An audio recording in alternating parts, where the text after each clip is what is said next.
My name is James Flory. My rank in the army was private. My number was 2500999943. My regiment was the Royal Gloucestershire, Berkshire and Wiltshire Regiment, and I was in the army from 1999 to 2001. When I was 24, 25, I'd split up from my fiancée. I was made homeless and I'd lost my job as well.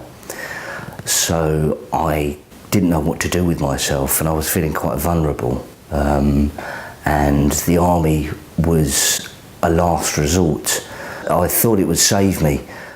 I had a great-grandfather who was a regular professional soldier. He became a great inspiration of mine, a real hero to me.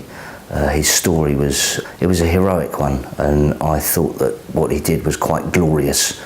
I was only young at the time, so I didn't understand that what he actually did must have been awful for him. My grandfather and his brothers were also in the forces in the Second World War. They fought the Nazis, fought the fascists, which again I thought was very heroic, very inspirational. They told me about their life in the army. They told me about what it was like going to war, and they made it sound very exciting. They made it sound very heroic. They made it sound like it was the right thing to do. They didn't tell me about the fear. They didn't tell me about the injuries. They didn't tell me about the muck-ups. All these characters in my life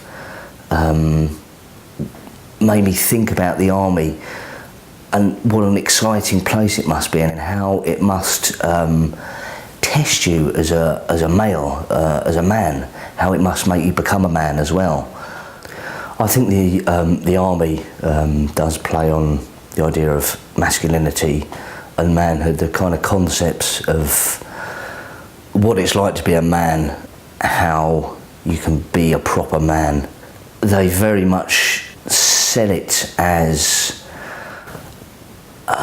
somewhere where you can achieve your full potential as a man, where you can be a proper man, where it will make a man of you. And it's this whole idea of violence and fighting and hurting people. The kind of dichotomy, paradox, contradiction is that soldiers can go to war, they can kill people and they'll be given medals and they'll be lauded as heroes. But if they did that in civilian life, if they killed lots of people on the streets of London, they'd be locked up and the key would be thrown away and they'd be called a mass murderer or a serial killer. The hero is portrayed as someone who is violent, someone who totes a gun, someone who kills their enemies and triumphs. This is something that particularly teenage boys, adolescent boys try and aspire to. I decided after a time in the army that active service was a bad thing, it was a wrong thing. The battalion was about to go to Ireland, Northern Ireland in particular, where there was action, if you like. There was a war between the British Army and the IRA. The IRA were perceived as the baddies, they were the terrorists, they were the murderers. The reality wasn't that black and white, and the British Army were being highly or overly aggressive. Snatch squads that would go into people's houses in the dead of night and drag out suspects that were quite possibly innocent as well. The rest of the battalion, and I was in a minority I think, seemed very excited about it. They seemed excited about the prospect of shooting a suspect or torturing a suspect or whatever, and I disagreed with that intensely in my heart and in my mind and in my soul. I knew that was wrong. They're nice people, they're ordinary people just like I am, just like my friends are, just like anyone is. They've done nothing wrong. The thought of going to Ireland and hurting or killing or ruining any Irish lives distressed me terribly. It made me very sad. It made me question my place in life. It made me think about am I a real man? It made me think, am I a failure for thinking this? It made me think about, am I letting my friends down? I must be a coward, there must be something wrong with me. I had to keep it in my own head It ruined my life at the time, and it still kind of plays on me a little bit now. I became a member of Veterans for Peace when I moved back to London. I'd been away from London for a couple of years and found myself homeless. The prospect of a life of rough sleeping made me depressed, basically. I saw a video on YouTube of a few veterans marching down Whitehall to Downing Street, reading a statement that was against war or the wars of today, and throwing their medals, casting their medals and their cap badges at the gates of Downing Street. The message really spoke to me, a message of liberty, of political awakening, of promoting peace, everything that a British soldier is taught not to think about. I never used to talk about my service because I was only in for a couple of years and I didn't go on active service, so I don't feel like I was a real soldier. I kind of kept it quiet in that respect, but I'm also ashamed that I joined a killing machine as well. But it's interesting that when I mention it now to some people, people shake my hand and say thank you for your service, and it makes me recoil, want to retract, want to pull my hand back. Sometimes they've called me a hero and silly things like that, but I don't feel that's true at all. Not all soldiers are heroes by any means, they're ordinary people. It's a kind of reflection of society, really. Not everyone in society are heroes. Most people are ordinary and just get on with things, and it's the same with soldiers. I've gone back to feeling uncomfortable about telling people that I was in the army. I did it for a small amount of time, but now that people shake my hand and say thank you and slap me on the back and want to buy me a drink, I feel a bit of a fraud because I haven't saved anyone's lives, I haven't saved my country, I haven't saved my people. I did what I did for 2 years. And that was it. I'm John Learoyd, Private 24660918. I served with the 1st Battalion in the Duke of Edinburgh's Royal Regiment from 1983 till 92. I grew up in West Berkshire at a time during the Cold War. I lived 2 miles from Greenham Common Air Base, and one of the airmen at the airbase was my uncle, who was a larger-than-life American. He had a brother in Vietnam and regularly came down to the house and told us stories about what his brother was doing, and it all sounded very exciting. We had a family friend who served in the Falklands, and when he got back, again, there were stories about what he had experienced down there. Consequently, a lot of the presents I got from friends and family were things like Action Man and comics, Valiant Victor, all to do with military stuff. My grandfather was in the Second World War. Although he didn't talk an awful lot about it, you knew that there was something special about him, something different. It got to a point where I was about 15, and one day some guys came in from the Army recruiting office to the school. I was immediately struck by how confident they were, the uniforms, how smart they looked, and within days I took myself down to the careers office to sign up. By the time I'd gone through selection and passed all the tests, my school grades were in freefall. So for me, it was the obvious way out. My training took place in the Brecon Beacons in Wales in 1983-84. And like many around me, I felt very privileged to be where I was at that time. And the fear of failure was instilled in us the moment we got off the train. The days were long. They started at 5:30 in the morning and went through till lights out at 10 o'clock if we were lucky. We had a thing called milling, which is where they got the whole platoon around a boxing ring. They picked 2 names out of the hat. You went into the boxing ring and you did 3 minutes, no holds barred. You go in there and just pommel hell out of each other. If you're small, and I was quite small in comparison with most guys, and needless to say, I came off not too good, but it was part of the training. When we started, there were 64 recruits in that platoon. By the time we finished, there were 24. During late October, early November '87, we got intelligence through that there was possibly an imminent attack in Fermanagh.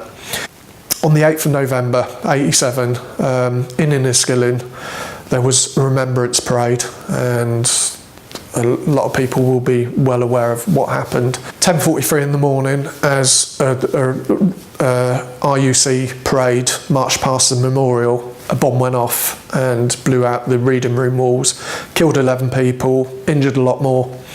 Now, our guys, because they were on the cordon, administered first aid, sealed off the area, but I know a couple that were there giving first aid, and it has affected them quite badly.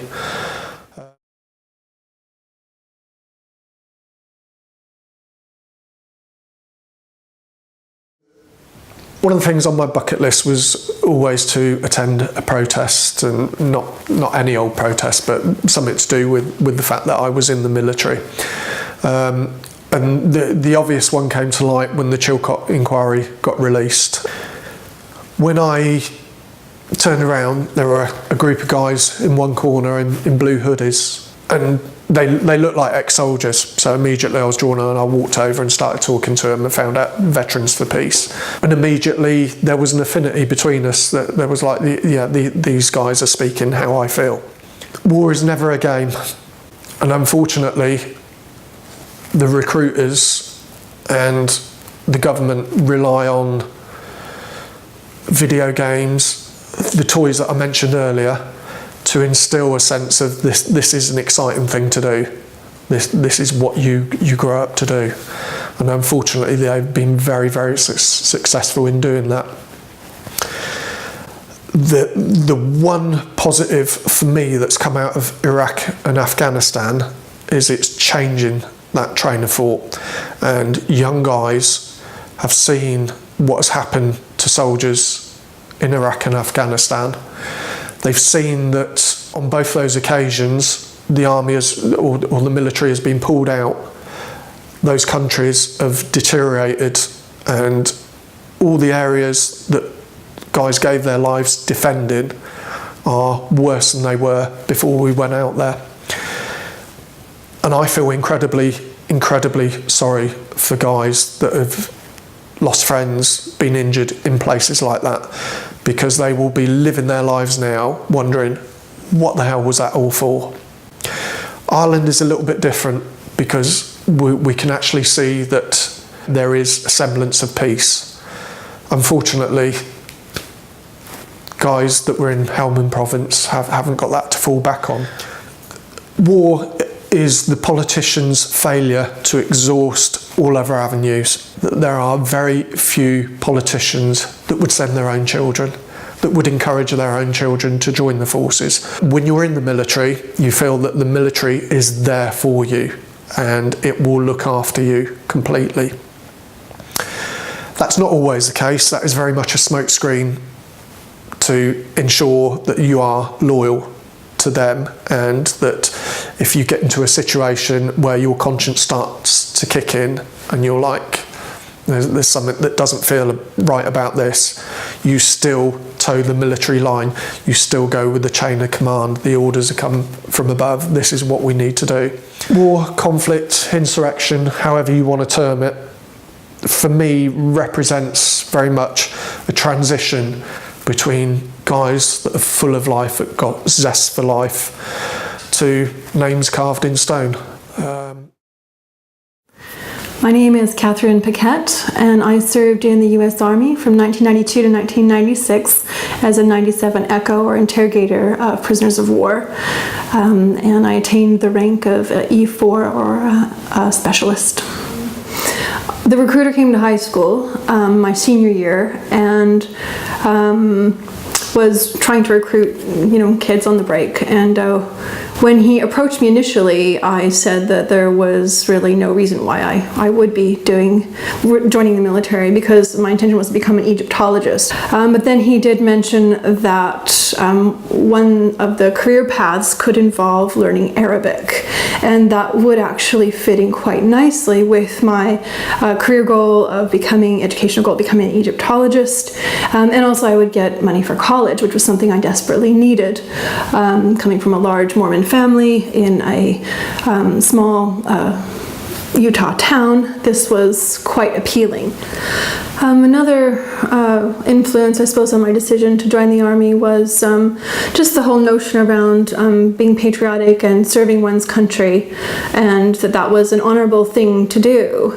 So in retrospect, I now realize that I was joining an institution that was not as altruistic or as positive as I thought it was. Basic training was actually quite a positive experience. I really did enjoy the challenge and that kind of camaraderie that develops. I did find it quite enjoyable and interesting, and I was, learning new skills. But there was a darker side. I was concerned when I sort of look at the women who were around me, a lot of women who, as far as I could tell as I got to know them, were living in quite dire circumstances, single moms, some of who had been homeless and didn't have the educational opportunities that I had had.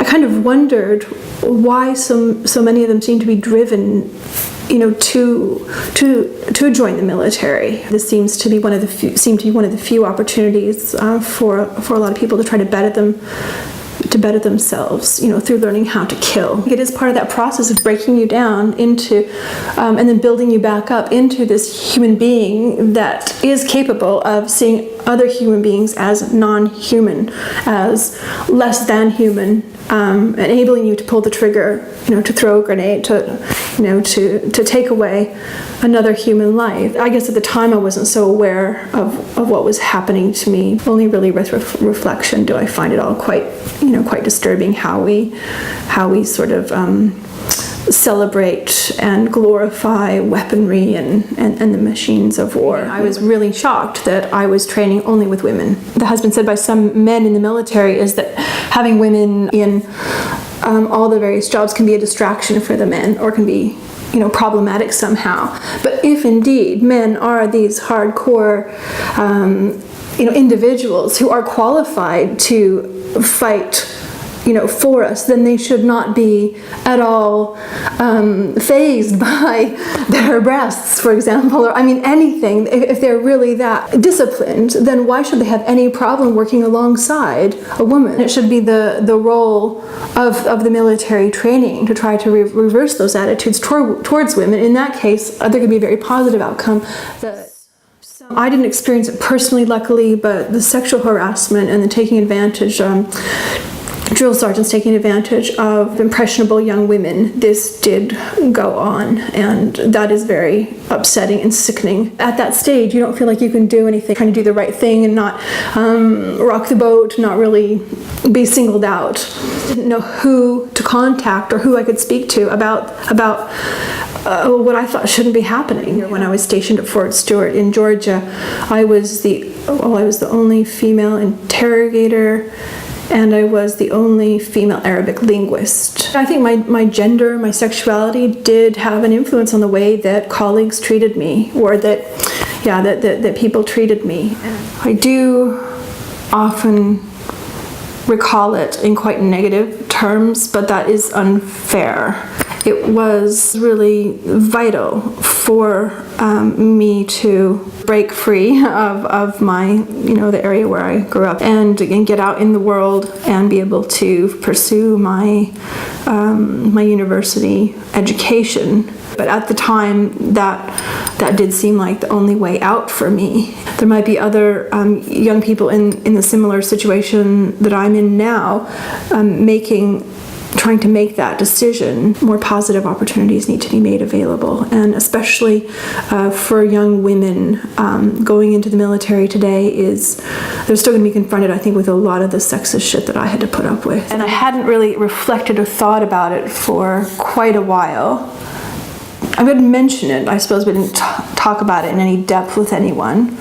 And if you haven't been in the service, I guess it's hard for people to maybe understand or connect with some of the nuance, some of the detail, some of the frustration. Only about three and a half years ago, I guess, looking around for an organization. 18 years later, I guess, finally wanting to kind of revisit my experience and see, well, how can I use my voice to do something better, despite being told, you know, that it's the patriotic thing to do, that it's an honorable thing to do, it's a heroic thing to do. I didn't feel very proud of it. I think only lately have I really started to become a bit more angry about the sort of propaganda and the bullshit, the lies, the spin, the militarization of our society, and we put this thing up on a pedestal, you know, killing, death, terror, and we call this glory and you know, call it heroic, and we should be ceasing war. We should be stopping going to war, and yet it just seems like we're ramping up more and more. And I participated in that machine. How do I feel about my time in the service? I'm ashamed.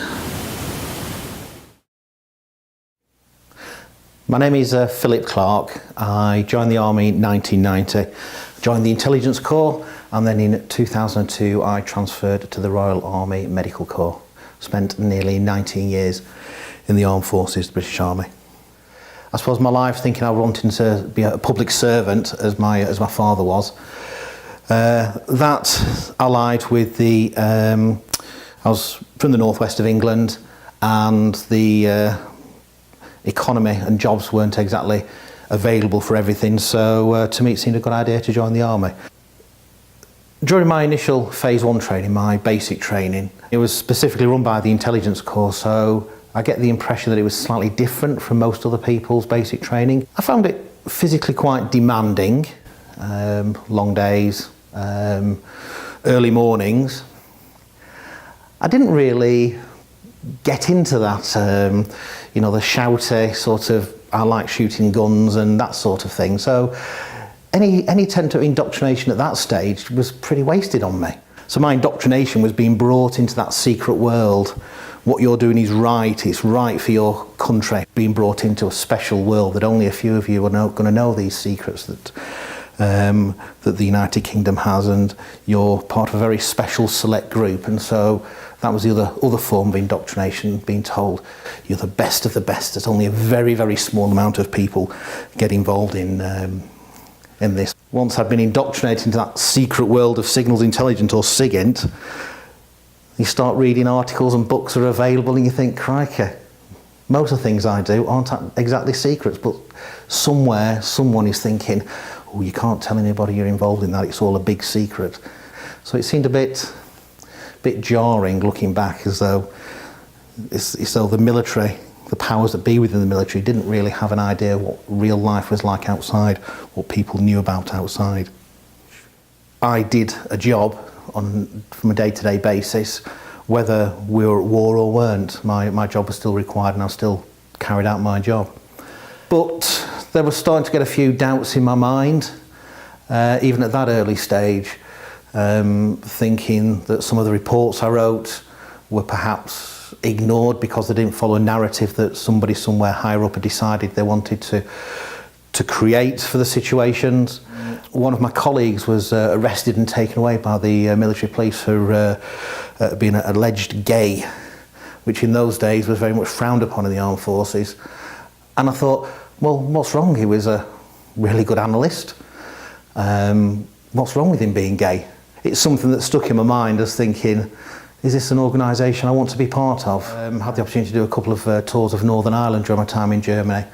And from a work perspective, that was very interesting, and I suppose I didn't really challenge anything I did over there. My flippant response or description of it is I spent a couple of tours abusing people's human rights. It did seem a bit surreal being in my own country, being a soldier walking around with a gun. I do remember the first death I saw in Northern Ireland. That was quite seems unreal now that somebody stood next to me got shot. But to me, at the time, I was quite young, and it just, yeah, it happened. These things happen, and perhaps it, I don't know, never really thought about it. I never dwelt on anything. And maybe that's because that at that stage I was now married, and I only ever saw it as a job at that stage, something I had to do. And I think that is possibly something that helped me come to terms with what I saw and what I did. I started to have really serious doubts about my position within the intelligence services and the intelligence corps. Everything from my perspective, from information that was coming in from my assessments, was that the war was over. But I did feel that the powers that be wanted to create a narrative that at any stage any of the belligerents are going to go back to war. I was firmly told that under no circumstances was I to talk about those issues. I thought I was the only one who felt that the armed forces were not really what I expect the armed forces of a so-called democracy to be. As I was going through my army career, I always felt a little bit of an outsider. I was the only one thinking, what we're doing here is not quite right. And so I sought out the Veterans for Peace to try to show from a veteran's perspective, a relatively recent veteran, that the armed forces is not like the adverts say. After the peace process, and we started to be deployed to Afghanistan and in Iraq, seemed to be a noticeable change as soldiers were coming home with missing limbs, suffering from very serious mental health problems. It's almost as though let's create a mythology about the armed forces, almost to try to deflect from the illegal wars that we're involved in, and to deflect from this suffering they're inflicting, not just on the people in Afghanistan and Iraq and other countries that have been affected, but by the soldiers that were going out. And then it's the Armed Forces Day and this sudden urge to spend money on Army cadets and the Officer Training Corps, and trying to have parades, and there's almost victory parades when regiments have come back from Afghanistan and Iraq. And even looking back to my days when I was living in Northern Ireland, I felt uncomfortable with the police officers being armed, and I feel uncomfortable seeing armed police in train stations and airports in the UK. I feel uncomfortable seeing soldiers out and about. I find it wrong that we recruit boy soldiers. We recruit children to be in our armed forces. People have made a decision they want to be at war. They like being at war. My name is Norman Lynch. I'm 65 years old. I served in the army from approximately 1968 to 1992. That was a mixture of regular army service and territorial army service, and I left the forces with the rank of corporal. I joined the army probably because of my father's death some 3 years beforehand. It's fair to say I went off the rails after his death. I was violent, I was angry, I was just a loose cannon really. My understanding of military life only came from Hollywood. It looked as though it might be a glamorous occupation, it might settle me down. So I think that's why I presented at the recruiting office at 16 and I joined the regular army. In hindsight, I think the people who interviewed me should have realised that psychologically I was in a very bad place to join the army, but they didn't seem to care. When I presented at the training depot, it was a shock. I certainly wasn't used to the reception I got, which was very friendly for the first week. I was asked to do things rather than be ordered. After the first week, we were driven some few hundred metres in a lorry and to the actual depot itself, and the language used to get us to disembark from that lorry was somewhat different from the one used to encourage us to get on it, and I realised this was probably military training. I enjoyed the training, but I never made the connection between the training and having to kill people. The training was to keep fit, and we were encouraged really to see it in that way, as to make you a fit soldier. I never really asked fit for what. What I didn't like, though, was something I encountered there, which was racism. I didn't know it for what it was at the time, because where I was brought up, there were people from all sorts of nationalities on the estate. I was used to all these people and never thought anything about it.